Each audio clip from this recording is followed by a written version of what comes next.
à l'américaine et de jeux à la... Alors, ce sont des catégories qui sont assez habituelles au fond dans le monde du jeu. C'est-à-dire, en tant que... C'est ça ou c'est par rapport à l'édition? C'est parce que, d'abord, au fond, à l'origine, la plupart des jeux en France, donc, sont à l'origine des jeux qui venaient d'Allemagne, où on trouvait justement ces jeux dits de gestion, de calcul, de combinaison, et qui fonctionnent sur cette logique de la difficulté, du casse-tête. Voilà. Alors c'est de là que ça vient, et d'un autre côté, nous vient, parce que la France est un peu entre les deux, là, on a une culture de jeu qui est un peu mélangée, on a d'un autre côté donc, tous ces jeux qui nous viennent d'outre-Atlantique, et qui eux ont une thématique forte, une forte immersion. Donc à partir de là, en France, on a un peu distingué ce qu'on appelle le jeu à l'allemande et le jeu à l'américaine. Ce qui est intéressant, c'est que les Américains, eux, ont leur jeu, et il y a l'Eurogaming, c'est-à-dire le jeu à l'européenne. Ils mettent tout dans un même sac, hein, c'est-à-dire qu'ils ont tendance à considérer que le modèle du jeu à l'allemande est quelque chose qu'on retrouve à peu près, donc, pour eux, selon eux, en Europe. Ça ferait tout le jeu européen. Alors que, bon, on s'aperçoit que les publications font désormais appel à peu près tout. On a trouvé des mélanges.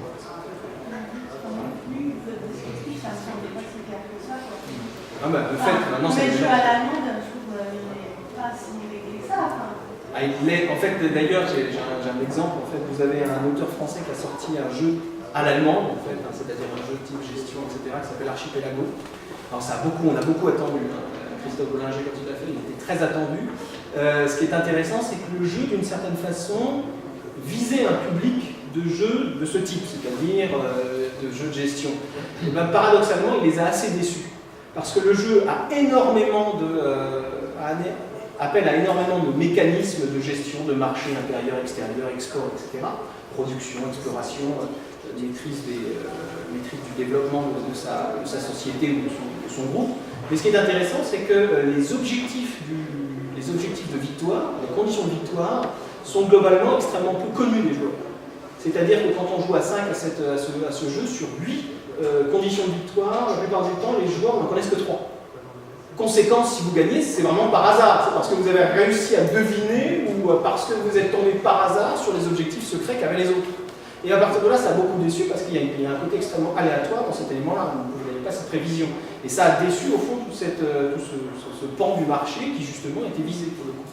Et on entend souvent, d'ailleurs, c'est ça, on entend souvent les joueurs qui aiment ce genre de jeu sont souvent déçus quand un jeu va leur proposer de la gestion, mais dans lequel les autres ont trop d'interactions, c'est-à-dire dans lequel ils peuvent arriver et mettre trop de désordre.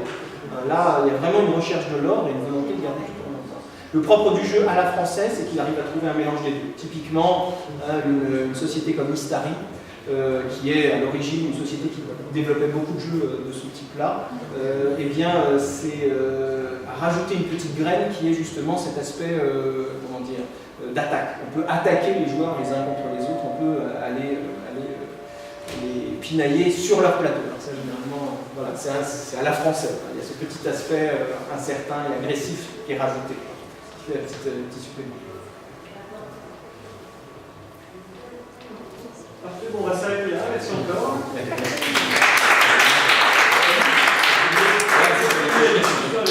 Dans les ateliers. Oui, je présente. On va donc maintenant accueillir Alexis, enseignant l'histoire. Il va nous parler du jeu de rôle.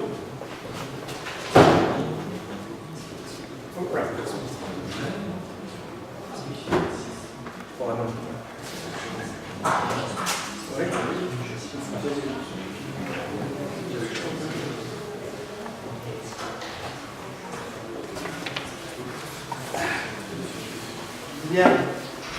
Alors, on va commencer par quelque chose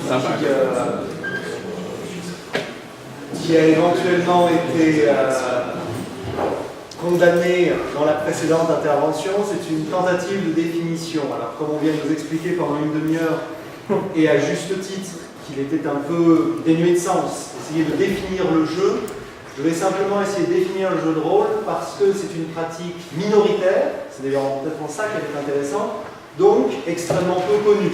Évidemment, si on parlait des échecs, peut-être pas aussi nécessaire. Donc pour faire très simple, quels sont les éléments déterminants d'un jeu de rôle? Tout d'abord, le fait que l'ensemble des actions sont accomplis par des êtres humains. C'est-à-dire qu'il faut dans un premier temps éliminer tout ce qui est jeux vidéo, même si vous pouvez trouver des jeux vidéo qui s'appellent jeux de rôle. Le jeu de rôle papier a comme principale caractéristique d'être une interaction entre humains. Deuxièmement, cette interaction se fait de la manière suivante. Il y a deux catégories de joueurs, pour faire simple, des joueurs et un maître du jeu chargé de la gestion de l'univers. Chaque joueur interprète un personnage. Le maître du jeu, lui, est chargé d'assurer la continuité de l'histoire et de réagir aux actions des personnages. En dehors de cela, et des règles qui ont pour finalité, on le verra, non pas de conditionner les actions des joueurs, mais de les rendre possibles, il n'y a aucune contrainte. C'est-à-dire qu'un joueur est libre d'agir comme il le veut. Chacune de ces actions, en revanche, passant par la médiation des règles pour être manifestée. Chaque joueur interprète un personnage, ce personnage est capable ou incapable dans certains domaines, et c'est en fonction de ses capacités ou incapacités que l'on pourra déterminer si sa volonté d'action arrive à un résultat efficace ou non. Voilà pour faire très simple sur une définition. Deux formats habituellement du jeu, soit un jeu en une fois, une partie, souvent sur un scénario simple. La durée minimale est entre 4 et 6 heures, ce qui signifie qu'on est là vraiment dans du jeu extrêmement long. Je vais pas mal appuyer sur ce qui a été dit précédemment. Là, on est vraiment dans du jeu à l'américaine, du jeu d'immersion. On verra après comment on s'en éloigne un petit peu. Ou alors un format campagne, qui là a été repris dans des jeux comme Descent et qui permet des parties qui peuvent durer jusqu'à 5 ans dans certains cas. Alors, pour quelques données chiffrées, une étude a été faite, mais elle date d'il y a à peu près 10 ans maintenant, même plus, pour essayer de compter combien il y a de joueurs de jeux de rôle. Alors, aucune pour le territoire français, en revanche une pour le monde anglo-saxon, États-Unis, Australie, Canada, 7,5 millions de joueurs dans les années 2000. On est donc dans une pratique qui est très minoritaire par rapport aux jeux traditionnels comme les échecs ou à des jeux vidéo, mais véritablement dans un marché de niche. Alors maintenant, une minuscule histoire du jeu de rôle. Le but ne sera absolument pas de retracer une histoire linéaire parce qu'il s'agit d'une pratique en formation et donc essayer de lui établir une linéarité continue n'aurait aucun sens. Cependant, il faut bien savoir d'où viennent les choses. Alors, de manière simple, en 1972, a été ajouté à un wargame nommé Chainmail, créé par Gary Gygax et Dave Harrison, un supplément permettant de continuer à vivre les aventures du dit wargame, mais cette fois-ci à l'échelle individuelle. En 1974, étant donné le succès que ce supplément avait connu, une édition complète, entièrement axée sur l'action individuelle a été réalisée, sous le nom de Donjons et Dragons, bon, Dungeons and Dragons, et qui demeure aujourd'hui le jeu le plus pratiqué. Alors, ça s'est donc passé au début des années 70. Ce qui se peut sembler intéressant éventuellement, c'est de rappeler un certain contexte. En effet, l'ambiance du jeu de Chainmail est une ambiance heroic fantasy. Or, nous sommes à la fin des années 60, début des années 70, c'est-à-dire un moment où l'heroic fantasy rencontre un immense succès aux États-Unis. Alors, bien entendu, le livre phare de l'heroic fantasy, ce sera Le Seigneur des Anneaux, qui a été traduit, qui a été publié aux États-Unis, il n'y a pas besoin de le traduire, dès les années 50, mais qui, en raison de problèmes juridiques, sera republié finalement en format poche en 1965. Et c'est cette édition-là qui va rencontrer le plus grand succès et la plus grande diffusion. La première édition étant publiée, si je me souviens bien, à moins de 10-20 000 exemplaires, donc pratique tout à fait minoritaire. En revanche, à partir de 1965, vous allez avoir une diffusion massive de cet univers complet et de ce monde qui va causer dans la jeunesse américaine une certaine fascination. Donc voilà un premier élément de contexte.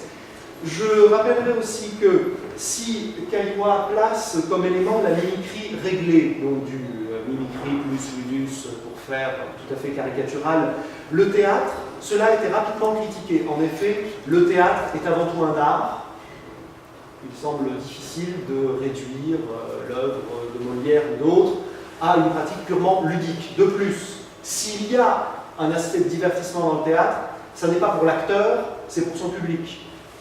Un acteur n'agit pas pour s'amuser, ou rarement.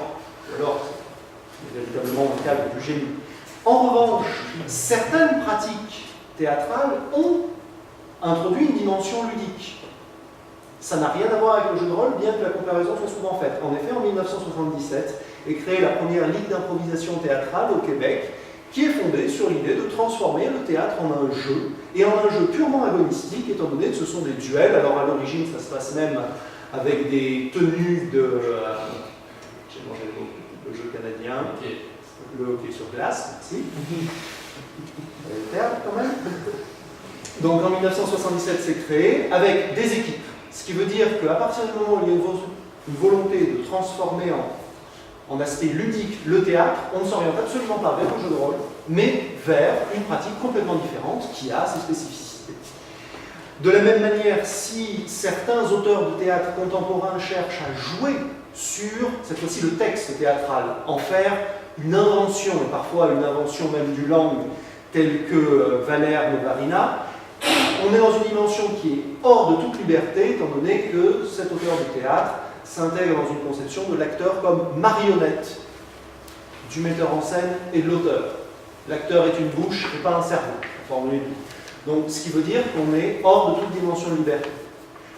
Par conséquent, si on exclut la dimension artistique, on peut se demander si, à la place du théâtre, dans la case ludus mimicry, on ne pourrait pas placer éventuellement le jeu de rôle. En tout cas, cela permettrait de s'interroger sur la question problématique d'un jeu qui va si bien dans la paideia, et qui, en même temps, est fondé quand même sur des règles qui vont avoir des significations différentes. Alors, pour arriver à comprendre ce que peut être le jeu de rôle, on pourrait plutôt partir d'une définition qui n'est pas forcément flatteuse. C'est l'étude de Jean Château dans son livre « Le jeu de l'enfant après 3 ans » de 1946, sur le « on dirait que ». En effet, Jean Château a montré que le « on dirait que » n'est pas un récit affirmé, mais simplement un ensemble de règles qui vont conditionner les actes de l'enfant. Cependant, à cet aspect, un peu enfantin, il faudrait rajouter une évolution aussi de la relation à la littérature, car on verra, il y a un rapport très important entre le jeu de rôle et la littérature, qui, dès le XIXe siècle, voit caractéristique, c'est le fait que certains personnages de la littérature échappent à leur auteur en raison de l'attachement qui a le public. Alors, si on prend un exemple, un des personnages de la littérature britannique qui rencontre le plus de succès à la fin du XIXe siècle, Sherlock Holmes, est avant tout un personnage de fiction, d'Arthur Conan Doyle.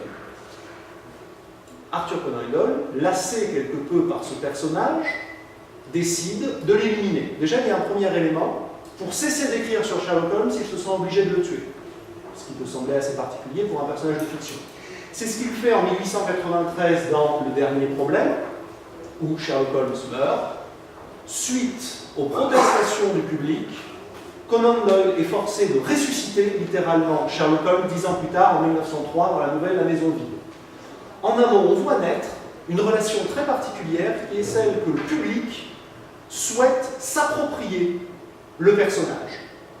Et si l'on combine ce premier élément au succès de l'univers développé par Tolkien qui crée ce même désir d'appropriation, on peut peut-être éventuellement mieux comprendre le développement du jeu de rôle dans les années 60-70, c'est-à-dire, en un mot, créer un mécanisme ludique d'appropriation d'une production littéraire. Parce qu'on va voir qu'en fait, il y a quasiment tout le temps un lien entre production littéraire, production imaginaire, désir d'appropriation et les joueurs. Donc on va en fait assez brièvement présenter 3 problèmes. Le premier, c'est que le jeu de rôle n'entre pas dans les définitions du jeu, même les plus larges, si on prend la définition du jeu sur la théorie des jeux, qui est suffisamment large normalement pour inclure la quasi-totalité des acteurs. Il y a dans la théorie des jeux l'idée d'individu, de choix, de gain. Si les choix d'individus dans un espace de contraintes sont tout à fait applicables au jeu de rôle, la dimension de gain, elle, est extrêmement difficile à mettre en œuvre, étant donné qu'une action n'aura de valeur que par celle que lui donneront les autres et que par celle qu'elle aura apportée au récit. Ainsi, on a une notion de gain qui est perpétuellement subjective. Cette perpétuelle subjectivité empêchant à un moment d'arriver à un bilan. Ainsi, le jeu de rôle est un jeu qui n'a pas de but, qui n'a pas véritablement de fin. Ce qui peut expliquer d'ailleurs son aspect un petit peu déroutant. Deuxièmement, le terme jeu de rôle est largement plus répandu que la pratique dont je vais parler. Ainsi, on peut parler de jeu de rôle dans le domaine de la psychologie, dans le domaine du monde de l'entreprise, dans le domaine de la simulation. Ainsi, le terme ludique désigne une réalité immensément, est désigné par un mot qui relève d'une réalité immensément plus vaste, et ce qui peut éventuellement porter à confusion. Donc on essaiera de voir quelles sont les spécificités de cette ludicité. En effet, dernier élément, la pratique est toujours marginale. On l'a vu avec quelques chiffres. Il n'existe pas de catégorie socio-professionnelle où cette pratique soit majoritaire. Ainsi, même, et donc sur le plan financier, on verra que c'est la même chose, on étudie une pratique nettement dominée et on verra les conséquences qui peuvent en faire un objet d'étude intéressant. Alors d'abord, on va voir en quoi est-ce que cette pratique ludique est encore en formation pour essayer d'explorer la relation du jeu de rôle avec le jeu. Alors, pour ça, on va présenter un des aspects intéressants du jeu de rôle, donc la fameuse feuille de personnage qui détermine les capacités de chaque joueur. Alors, et on va voir en quoi elle illustre les évolutions progressives, du moins les différentes formes d'exploitation du jeu. Alors tout d'abord, une feuille de Donjons et Dragons. Alors là, nous sommes dans le premier type de jeu, encore héritier du wargame, avec des scénarios qui respectent une certaine forme d'unité de temps et de lieu. Donjons et Dragons, le scénario a lieu dans un donjon, et à l'origine, l'ultime adversaire à vaincre est un dragon. L'idée étant simple, des obstacles doivent être franchis, des monstres combattus, et à la fin, une récompense récupérée. On est donc dans une dimension extrêmement linéaire, où le combat a une place très importante, et on va trouver ce qu'on pourrait trouver dans le jeu d'Yssen pour les jeux de plateau, une grande complexité des règles. Alors comme vous pouvez le voir, vous avez différents encarts à remplir, chacun correspondant parfois à des dés différents, à un ensemble de bonus, ce qui fait que c'est un jeu qui techniquement est extrêmement élaboré. Pour faire relativement simple, un personnage de Donjons et Dragons de très haut niveau, car plus le niveau croît, plus la complexité du jeu croît avec elle, voit ses actions plus facilement gérées par un programme informatique que par un joueur. Bon. Ça, c'est donc un premier type de jeu, le premier qui est encore fortement l'héritier du wargame avec une dimension hautement technique. Et avec l'idée simplement de reproduire une dimension effectivement un petit peu fantasmatique, l'affrontement guerrier, l'héroïsme. Deuxième jeu, alors qui lui est créé en 1980 par Sandy Petersen, l'appel de Cthulhu. Alors première évolution, là il y a une référence directe à une œuvre littéraire, celle de l'écrivain fantastique Howard Philip Lovecraft, qui écrit dans l'entre-deux-guerres. Et là l'idée est de concevoir un jeu qui rende l'ambiance du roman. La finalité n'est plus conflit plus victoire, mais de parvenir à rendre une certaine forme d'ambiance, et à travers une dimension d'investigation, d'enquête. Donc on va voir par exemple que des compétences qui sont tout aussi nombreuses, mais qui n'insistent quasiment plus sur les capacités de combat. On peut voir les compétences anthropologie, archéologie, astronomie, etc. sont beaucoup plus variées que les compétences de combat, qui se limitent au tir et à la bagarre. Deuxième élément important, des points de règles sont rajoutés, mais avec une vocation la plus simple possible. On peut voir que les caractéristiques tiennent cette fois-ci sur un minuscule encart, alors qu'avant elles occupaient toute la feuille. Et dernier élément, l'œuvre de Howard Philip Lovecraft étant marquée par le fait que l'homme est condamné à la folie par le contact avec ce qu'il ne peut comprendre.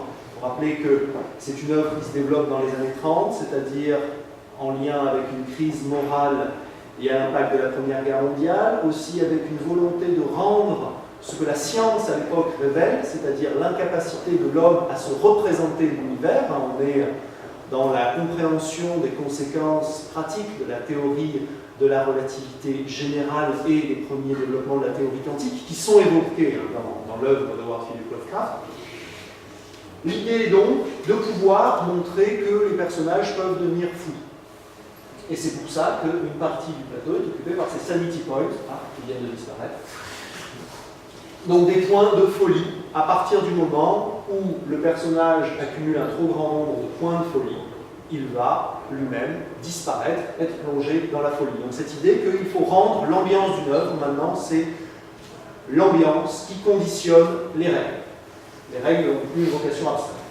Troisième temps, en 1991, Mark Reinagen crée la première version du jeu Monde des Ténèbres, et là on assiste à une évolution qui est très importante. Que ce soit dans Donjons et Dragons ou dans l'Appel de Cthulhu, les joueurs sont des individus confrontés à un univers, confrontés aux donjons, confrontés aux entités présentées dans les livres de Lovecraft. Là, à l'inverse, dans Monde des Ténèbres, un jeu qui se fonde à la fois sur un mélange entre légendes urbaines, légendes gothiques, le vampire, le loup-garou, le mage, etc. Cette fois-ci, les joueurs font partie de l'univers. Les joueurs vont incarner un vampire, par exemple. C'est la première version. Jeu, alors c'est ce qu'on va trouver sur une deuxième feuille, avec des règles extrêmement simplifiées. Cette fois-ci, il n'y a plus qu'un seul type de règle. On a plus ou moins de points, on additionne, on lance les dés résultant de la somme entre les deux et on a un résultat. Des règles les plus simples possibles, car cette fois-ci, la finalité est de construire un récit personnel d'un individu qui est pleinement intégré à l'univers. Il n'y a plus de dualité entre le joueur et l'univers. Le joueur fait partie de l'univers et par conséquent, ce qu'il va faire, c'est créer l'univers lui-même.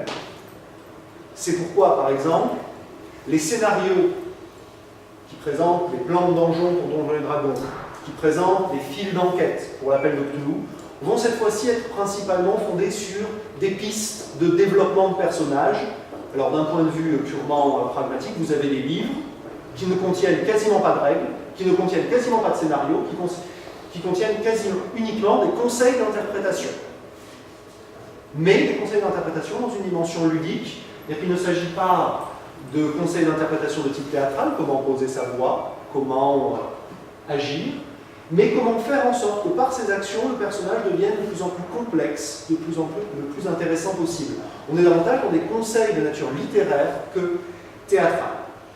Alors, dans un deuxième temps, j'aimerais isoler une question très précise, la question de la fin. Étant donné que le jeu de rôle en lui-même est un jeu sans fin, quand est-ce que le jeu s'achève pour un joueur à partir du moment où on est dans une dimension de campagne, ce qui intègre bien entendu la dimension de la mort du joueur. Alors pourquoi cette question me semble à isoler? Tout simplement parce que la question de la mort et de la morbidité de manière générale ont suscité, à propos du jeu de rôle, un certain nombre d'inquiétudes sur lesquelles je reviendrai. C'est pourquoi il faut étudier cette question de la mort pour voir si effectivement elle a un traitement éventuellement significatif et peut-être problématique. Alors tout d'abord, dans Donjons et Dragons, la mort est un phénomène temporaire. Il est facile de ressusciter, enfin, plus ou moins facile, mais il est possible de ressusciter, et en fait la fin du jeu se trouve lorsque le joueur accède à une forme d'invincibilité. Le jeu ne s'arrête pas avec la mort du joueur, mais avec son immortalité déterminée. C'est-à-dire que vous avez une progression du joueur de l'état d'être humain à la divinité. Donc une progression sans fin vers le haut. Et qui s'achève lorsque le joueur n'est plus capable d'être menacé par le jeu. En revanche, dans l'Appel de Cthulhu, vous avez la situation exactement inverse. La finalité du joueur est déterminée à l'avance. Le joueur sait que très probablement son personnage va mourir. L'Appel de Cthulhu a marqué par un ensemble de campagnes où, à l'avance, on expliquait qu'il allait falloir jouer plusieurs joueurs car les premiers allaient mourir. Donc il y a deux types de finalités. La finalité du personnage qui est pleinement acceptée étant donné qu'elle appartient à la dimension littéraire, et la finalité du jeu qui ne s'achève que lorsque le scénario est résolu, que l'enquête est résolue. La plupart du temps, lorsque le scénario est enfin résolu, les derniers joueurs, eux aussi, plongent dans la folie. Exactement comme dans un des récits comme dans les récits de l'auteur. Enfin, dernier élément, dans l'œuvre de Mark Leinhagen, Monde des Ténèbres, les deux se combinent parfaitement, étant donné que le but est de créer l'histoire d'un individu. Eh bien, lorsque cet individu meurt, l'histoire est achevée, mais elle est même visée comme un achèvement. C'est-à-dire que le joueur peut chercher à un moment la fin de son personnage, étant donné qu'elle sera narrativement intéressante. Ce qui veut dire que le rapport à la mort détermine aussi la finalité du jeu. C'est-à-dire que, pour faire très simple, un joueur de Donjons et Dragons qui cherche à mourir n'a pas compris à quoi sert le jeu. Un joueur de l'Appel de Cthulhu qui cherche l'immortalité va forcément être déçu. Et là, on peut voir qu'il y a tout de même une dimension de contrainte dans ce jeu d'apparente entière liberté. Alors c'est pourquoi il faut dans un deuxième temps étudier les règles de ce jeu de rôle et alors d'abord effectuer cette différenciation dont j'ai parlé en introduction mais sur laquelle je vais revenir parce qu'à mon avis elle peut poser problème. On parle de jeu de rôle en entreprise, en psychologie, en jeu vidéo. Le jeu de rôle en entreprise est en fait une pratique visant à permettre aux acteurs de l'entreprise de se mettre à la place de quelqu'un. Même si elle peut avoir une éventuelle dimension ludique ayant pour but l'attraction, la finalité n'est pas ludique. Et la finalité n'est certainement pas de créer une narration. Ainsi, on est dans la professionnalisation, en fait, du constat fait par la conférence sur l'existentialisme de Sartre que accomplir une fonction, c'est toujours jouer un rôle. Par conséquent, on essaye de diffuser dans le monde de l'entreprise. Dans le domaine de la psychologie, il ne faut pas attendre le jeu de rôle pour avoir le jeu de rôle dans sa dimension ludique pour avoir des jeux de rôle. C'est ce que propose la psychanalyse dans les différentes étapes du traitement. Il y a un moment où chacun doit jouer un rôle et le patient, à un moment, doit parvenir à sortir de son rôle de patient. Enfin, dans le jeu vidéo, où là, les deux univers sont relativement proches, souvent des racines communes, le jeu vidéo propose tout de même un intermédiaire qui est fondamental, qui est l'ordinateur, individu contre lequel on ne peut pas aller.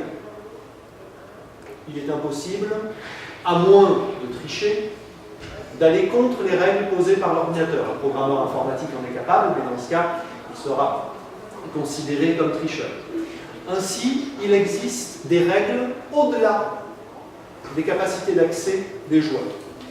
C'est pourquoi il me semble important d'isoler le jeu de rôle et en même temps de rappeler que cette dimension d'isolation doit peut-être instruire sur la pratique du jeu de rôle dans tous les domaines.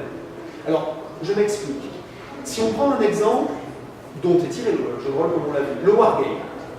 Le wargame possède une dimension ludique, il possède aussi une dimension professionnelle, le Kriegspiel, c'est d'ailleurs de là qu'il est né, c'est-à-dire le jeu de stratégie allemand. Problème, on demeure dans le jeu.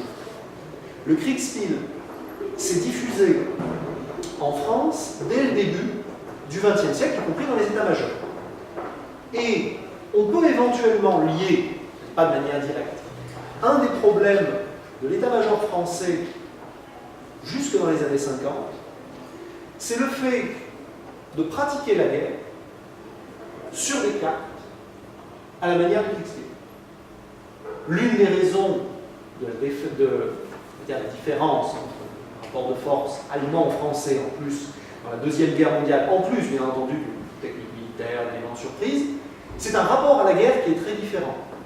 Les généraux allemands sont la plupart du temps présents sur le terrain. Pas en tête, mais sur le terrain. A l'inverse, les généraux français vont conserver la pratique traditionnelle de la carte d'état-major que l'on plante de flèches. À mon avis, il y a une part d'héritage de cette école formée, de cette école militaire formée à Saint-Cyr et où le Kriegspiel est véritablement considéré comme la manière d'apprendre à faire la guerre. Et où la manière d'apprendre à faire la guerre, c'est donc de regarder la guerre le plus loin possible et non pas comme une pratique réactive immédiate. Et c'est pourquoi, éventuellement, cet avertissement pourrait être posé aussi pour la pratique du jeu de rôle en entreprise. Je pense que dans la psychologie, il y a des caractéristiques tellement spécifiques que ça ne s'applique pas, mais principalement dans le jeu de rôle en entreprise, de poser la question de à quel point un jeu de rôle en entreprise peut déboucher sur une éducation véritable au rôle que l'on doit jouer dans l'entreprise. Car à partir du moment où il y a la dimension ludique, il y a un espace de contrainte qui est beaucoup trop ouvert. Ainsi, certains ont montré que tout métier pratiqué pendant un temps limité peut être conçu comme un jeu. C'est dans sa permanence, dans le risque qu'il implique, dans les contraintes qu'il impose, qu'un métier découvre ses spécificités. Ainsi, en faire un jeu et considérer que parce qu'on a bien joué son rôle pendant un temps extrêmement restreint, on pourra effectivement remplir une certaine tâche, cela peut éventuellement poser problème.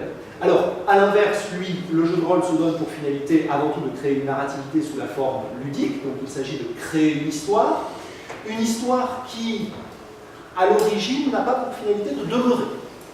Cette histoire, une fois racontée, va disparaître. Et c'est pourquoi on peut rapprocher éventuellement le jeu de rôle de la pratique du conte.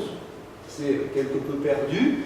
Rappelons que le conte était essentiellement une pratique rurale, que nous sommes des sociétés essentiellement urbaines, que le jeu de rôle est une pratique essentiellement urbaine, dont les caractéristiques le sont toutes, un monde des ténèbres se fonde même sur les légendes urbaines, et ainsi on pourrait relier, voire une adaptation du conte dans ce qu'est aujourd'hui le jeu de rôle.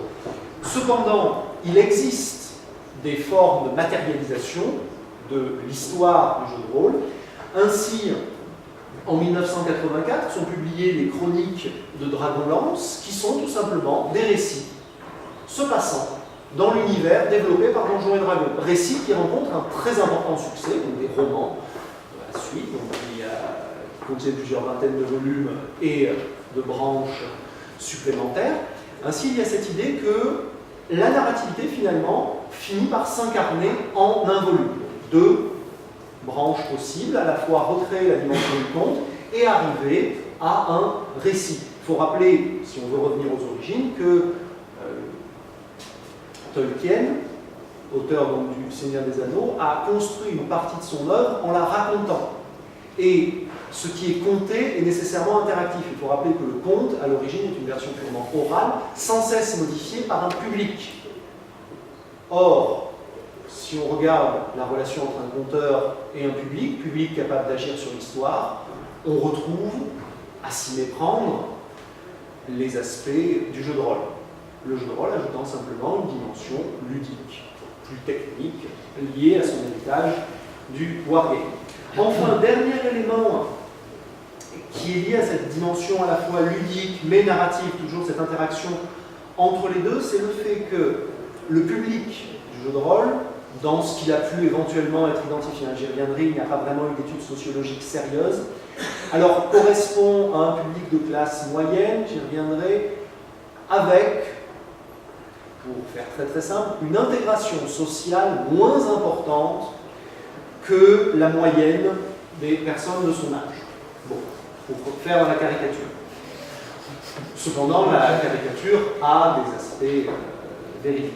Et là, on peut se demander comment les deux peuvent coïncider, tout simplement parce que le jeu de rôle propose un espace d'interaction sociale réglé, donc un espace d'interaction sociale qui crée de l'égalité.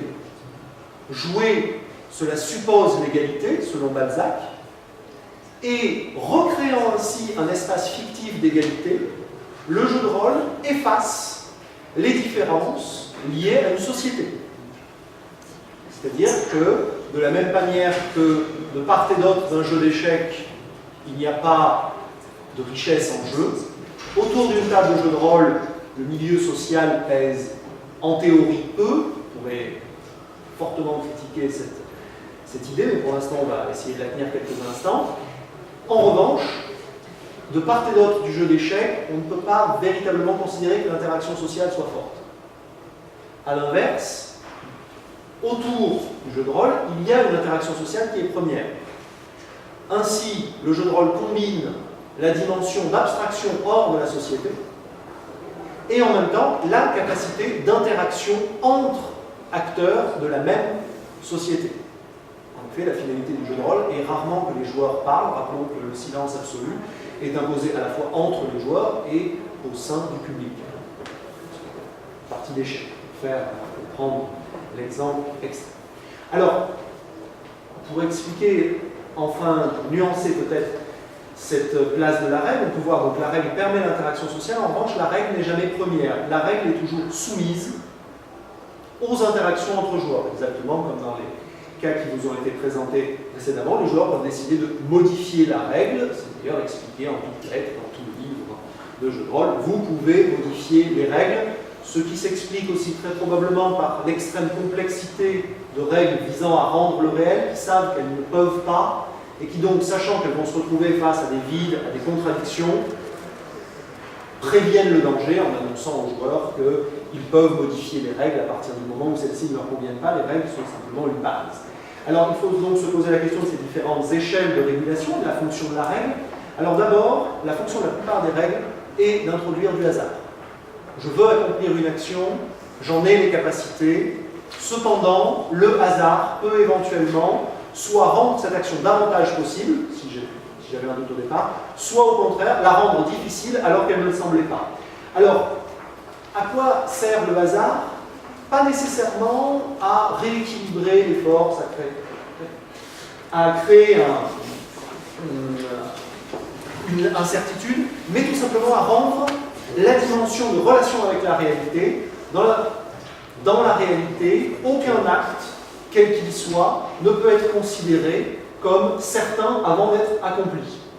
On peut prendre comme contre-exemple révélateur un jeu célèbre pour refuser toute présence de Dieu,